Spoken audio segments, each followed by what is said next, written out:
યોજાનારા ભવ્ય સમૂહ લગ્ન સમારોહને લઈને વિવાદ ઉભો થયો છે। સુરતમાં યશવી ફાઉન્ડેશન ચેરિટેબલ ટ્રસ્ટ દ્વારા આયોજિત કાર્યક્રમમાં એક મુસ્લિમ યુવતી અને હિન્દુ યુવકના લગ્ન હિન્દુ વિધિથી કરાવવાની જાહેરાત કરવામાં આવી હતી। જાહેરાત બાદ દક્ષિણ ગુજરાત મુસ્લિમ સમાજ દ્વારા ભારે વિરોધ નોંધાવવામાં આવ્યો। સમાજના આગેવાનો દ્વારા સુરત કલેક્ટર અને પોલીસ કમિશનરને લેખિતમાં રજૂઆત કરીને આયોજન રોકવાની માંગ કરવામાં આવી। સમાજે દલીલ કરી કે કોઈપણ વ્યક્તિને પોતાની મરજી મુજબ લગ્ન કરવાનો અધિકાર છે, પરંતુ સમૂહ લગ્નના જાહેર મંચ પરથી મુસ્લિમ યુવતીના લગ્ન હિન્દુ વિધિથી કરાવવું Gujarat freedom of religion act 2021નું ઉલ્લંઘન બની શકે છે। આ પ્રકારના આયોજનથી શહેરની શાંતિ અને ભાઈચારાને ખલેલ પહોંચવાની પણ ચિંતા વ્યક્ત કરવામાં આવી। વિવાદ અને કાયદાકીય ગૂંચવણો વધતા યશવી ફાઉન્ડેશન દ્વારા અંતે આ લગ્ન રદ કરવાની જાહેરાત કરવામાં આવી, જો કે યુવક અને યુવતી પોતાના લગ્નના નિર્ણય પર અડગ હોવાનું જાણવા મળી રહ્યું છે। असलम साइकिल वाला कन्वीनर दक्षिण गुजरात मुस्लिम समाज आज रोज सूरत कलेक्टर श्री અને સુરત શહેર પોલીસ કમિશનર શ્રીને મારા દ્વારા એક રજૂઆત કરવામાં આવી। રજૂઆતનો મુખ્ય મુદ્દો એ છે કે ગઈકાલે યશવી ફાઉન્ડેશન ચેરિટેબલ ટ્રસ્ટ દ્વારા એક પત્રકાર પરિષદનું આયોજન થયું હતું।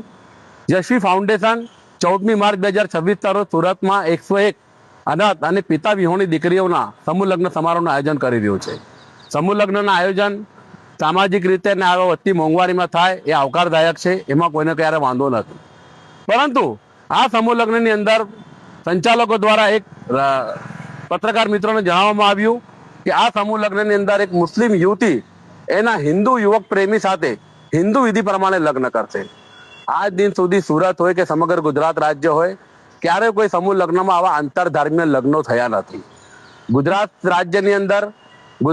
રાજ્યની અંદર ધર્મ સ્વાતંત્ર્ય 2008 અને 2021 અધિનિયમનો એક કાયદો છે કે જેમાં કોઈ પણ ધર્મના વ્યક્તિને એનું ધર્મ પરિવર્તન કરવું હોય તો નિયત નમૂનામાં જિલ્લા મેજિસ્ટ્રેટે જિલ્લા કલેક્ટરશ્રીને લેખિતમાં અરજી કરવી પડે છે, અને જિલ્લા કલેક્ટરશ્રી જો એને પરવાનગી આપે તો એ ધર્મ પરિવર્તન કરી શકે છે।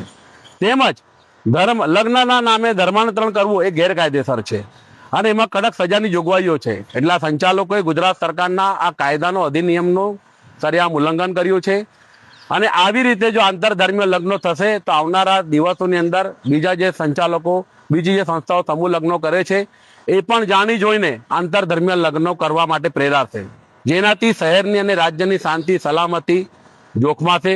જે આપણા રાજ્યમાં અંદર શાંતિ એકતા ભાઈચારાનું સ્વાદપૂર્ણ વાતાવરણ છે એ બગડશે।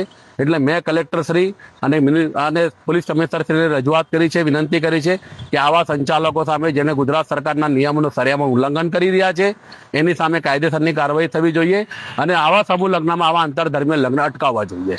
કોઈને પણ લગ્ન કરવાનો અધિકાર છે, બિન સાંપ્રદાયિક ધોરણે કરી શકે કે સાંપ્રદાયિક ધોરણે કરી શકે, એમાં અમને ક્યારે વાંધો નથી। લગ્ન જે પુખ્ત વયની યુવક હોય કે યુવતી હોય એને બંધારણનો મૌલિક અધિકાર છે એને લગ્ન કરવાનો કે એને કોની સાથે લગ્ન કરવું છે, પણ એનો વ્યક્તિગત પ્રશ્ન છે।